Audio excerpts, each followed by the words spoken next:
Hi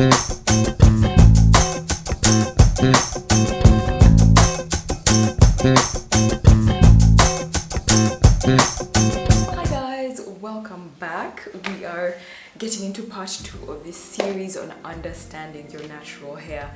Don't forget to subscribe.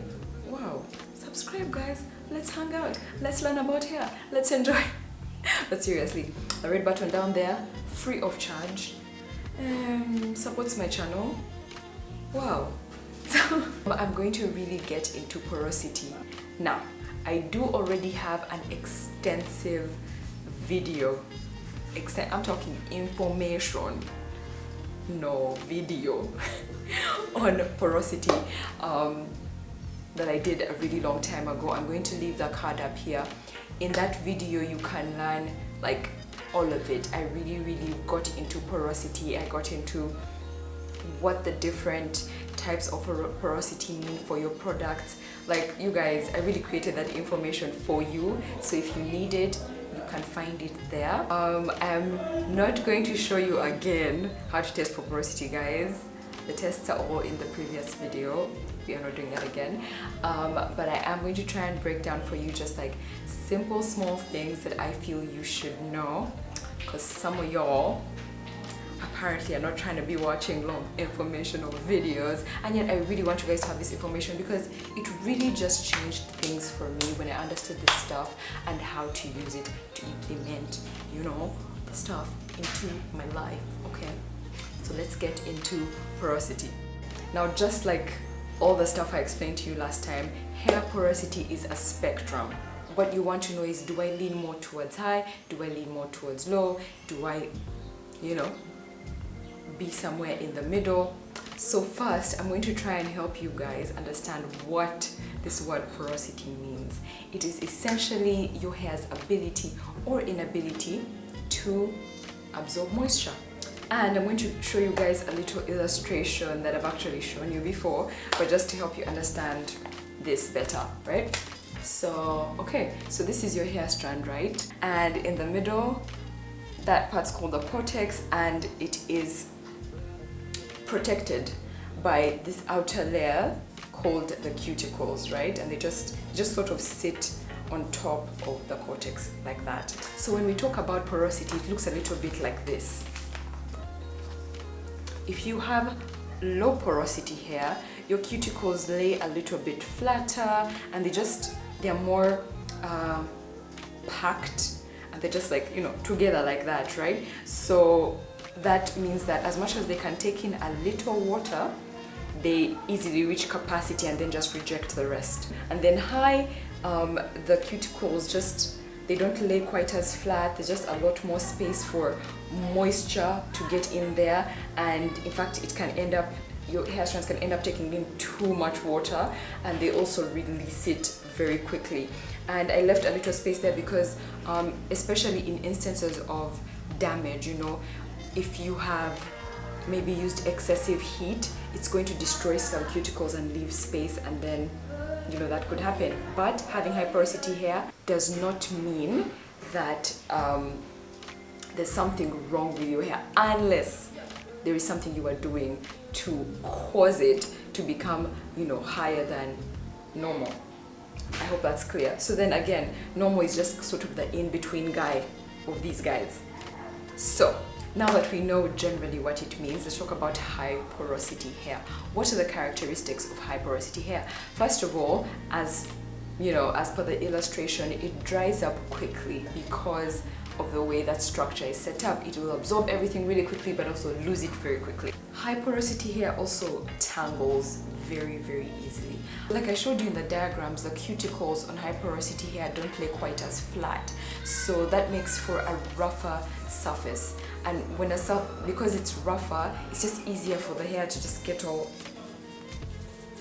you get.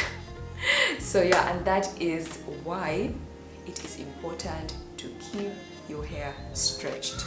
And also, let me just say, even when your hair is not high porosity, guys, stretching, but I've done a video on stretching. I'll leave the card up here. High porosity hair is easier to penetrate. That's actually one of the pros of hypo hair, because For example, when you do your wash day and you say conditioning, you don't necessarily need like a steamer and like 600 layers of things on your head like I usually do. You don't need to generate a whole lot of heat for your products to properly penetrate your hair. Hypo just takes in that stuff very easily. So here are a couple of things that I highly recommend you guys to consider if you have high porosity hair, if your hair generally lies more on the higher end of the spectrum. Number one is protein treatments. Our hair is made of protein, so it is protein that infuses strength into it, okay? And it is protein that can fill up those gaps that are there when you have high porosity hair. Like we saw, the cuticles on high porosity hair are a lot more open, and some are even missing, so protein comes in and fills up those spaces so that your hair is not losing as much moisture so quickly, or not letting in too much as well, because as much as moisture is important, there is such a thing as hygro fatigue, and that's, you know, your hair taking in too much moisture and then losing too quickly, and it's in and it's out, and all that exhausts your hair and makes it fragile, makes it weak, and that's something that people with high porosity hair are particularly prone to. It's really important for me to let you guys know that there is a difference between hydrolyzed protein and not hydrolyzed protein. Now, what do I mean?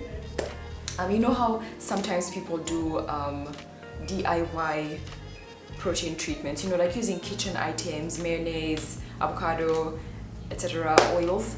While those things are okay, the effect that they have on your hair is much more temporary than what you would get from something that is properly broken down. For example, a 4G or some other store-bought kind, or even henna. I'm going to show you what I mean. So the red that you see in here is representative of the protein that you're bringing into your hair, right? Now, when you use those DIY kitchen item treatments, this is what happens, right? Yeah, as you can see, the red guys come in, do that reinforcement, and it's fine. But why do I say it's temporary? It doesn't, you know, because in most cases we are blending, we are beating, we are whisking. Those products are not sufficiently broken down to penetrate your hair.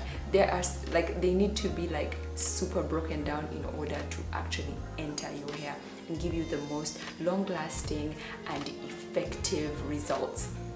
When you use a hydrolyzed protein, a protein that is properly broken down, not only does it reinforce the outside of your hair, but it penetrates in there and also protects the inner layers of your hair.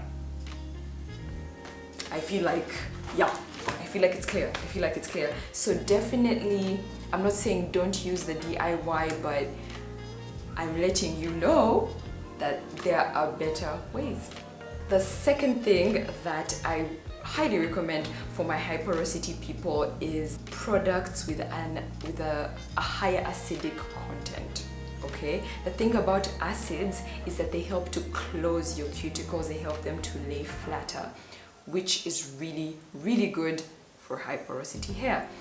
Particularly apple cider vinegar. Apple cider vinegar has a more acidic pH, so I would highly recommend you do a rinse, you know, 1 part apple cider vinegar, 2 parts water, and you can do a rinse after you wash your hair. Number 3 is definitely always seal your hair with either an oil or a butter or both. If you have high porosity hair, it's easier for you guys to do both oil and butters, and it's actually even helpful if you start with like a penetrating oil that actually gets into your cortex and protects the inner layer, and then do a butter to, you know, culminate the moisturization. It's a really, really good idea. It reinforces your cuticles and helps you just like seal things down, lock down that situation. So definitely take those 3 things into account. Let's talk about the characteristics of low porosity hair. It takes forever to dry. Forever. You guys, my hair takes the longest time to dry. Why is that? Like I explained earlier, Low porosity hair will just take in what it needs and reject the rest. So the rest just kind of sits on top of your head, which is why, on top of your hair, which is why if you have low pore hair, you'll notice that when your hair is wet, the water just kind of sits on your hair in little beads, you know, almost like a plant. It's like a plant. Yeah.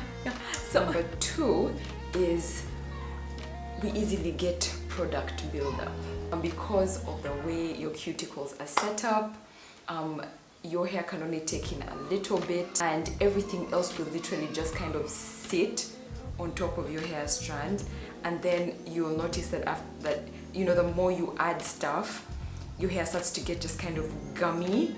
Oh, it happens. It does happen to me like a number of times. It also easily knots up. Now, that explanation is a little more sciencey, but there's a way that low porosity hair just has a little more spring to it. So when, for example, you shed it, because of its springy, bouncy nature, it easily coils up on other hair strands and just knots up with it. And it happens to me all the time that I'll find when I'm detangling, I'll find shed hair knotted up with hair that is still, that's still attached to my scalp. So if you have low porosity hair, you'll notice that it happens quite a bit. Okay, so now let's get into the things that I feel you should consider as a low porosity person, such as myself. So you know how we said it takes long to dry? You should always, after doing your wash day, bloat your hair. That could be with, I tend to use either an old t-shirt or like an old kalesu, and just, wrap my hair and just, allow all those beads of moisture that are sitting on top to just, get absorbed first. You want to blot that all out, because if your hair is just like that, right? It's out of the shower, all this moisture is sitting on top of it, and then you add oil, and then you add manya butter, and then I don't know, leave-in, like you put all that stuff. All you're going to do is weigh your hair down, and then it gets gummy, and it's not fun. You don't want to deal with that. Then product buildup. How do we deal with that? First of all, you need to have a clarifying shampoo. Like, I'm sorry, I know there are people out there who just are so against clarifying shampoos. They have their reasons, but I am going to encourage you to get a clarifying shampoo if you have low porosity hair. Why am I saying this?